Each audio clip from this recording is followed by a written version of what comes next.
Plant family, 2 genera in Thurniaceae. The Thurniaceae family, a deep dive into Prionium and Thurnia. The Thurniaceae family may not be as popular as some of its botanical relatives, but it certainly has its own unique charm.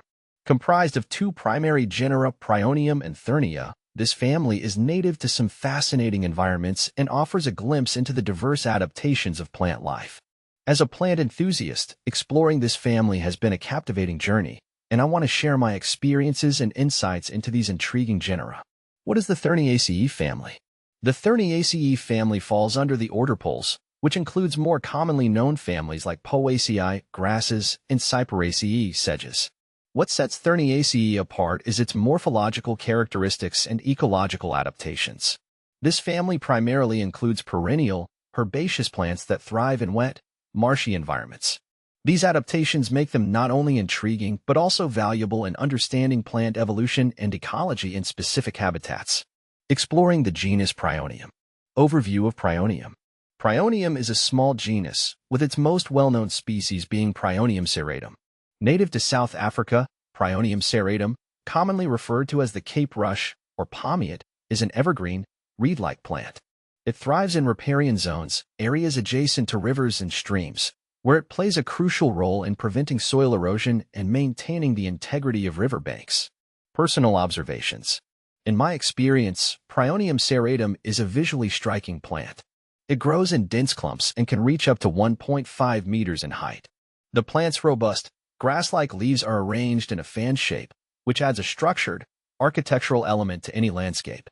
I've seen this plant used in both naturalistic garden settings and as a functional component in eco-friendly landscaping. One of the things that stood out to me about Prionium serratum is its resilience.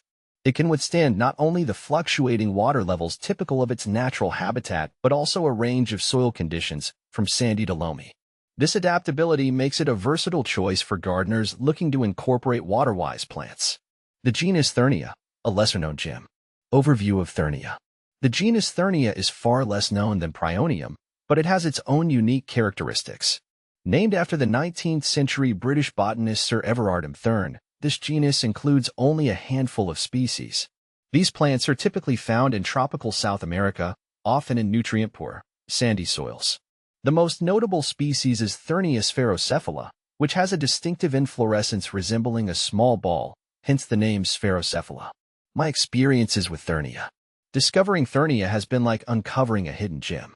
Unlike the towering presence of Prionium, Thurnia plants are more delicate, with slender, grass-like leaves. I found their inflorescence to be particularly captivating. The spherical flower heads, perched atop long, thin stalks, have a subtle beauty that adds an interesting focal point to wetland areas.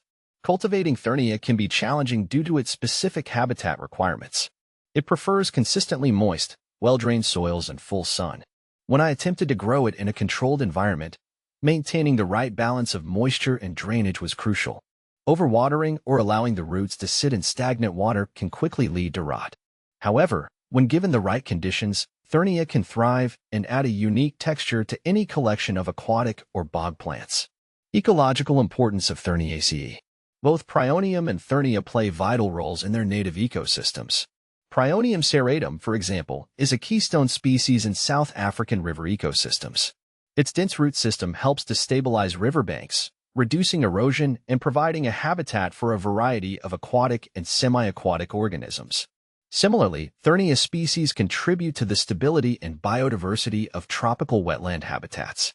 These plants are not just visually appealing but also functionally significant. They highlight the importance of preserving native species in their habitats, as they offer benefits that go beyond aesthetics. The future of Thurniaceae in horticulture.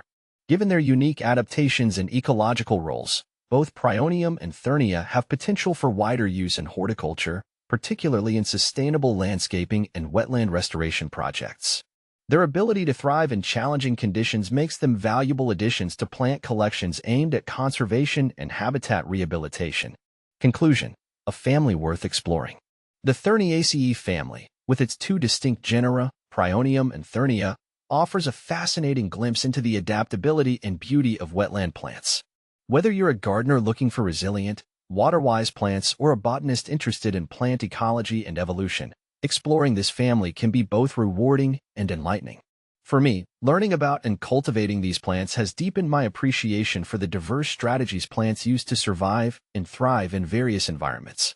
I encourage anyone with an interest in unique plant families to explore the Thurniaceae family. Its members may not be well known, but they have a lot to offer to those willing to look beyond the ordinary.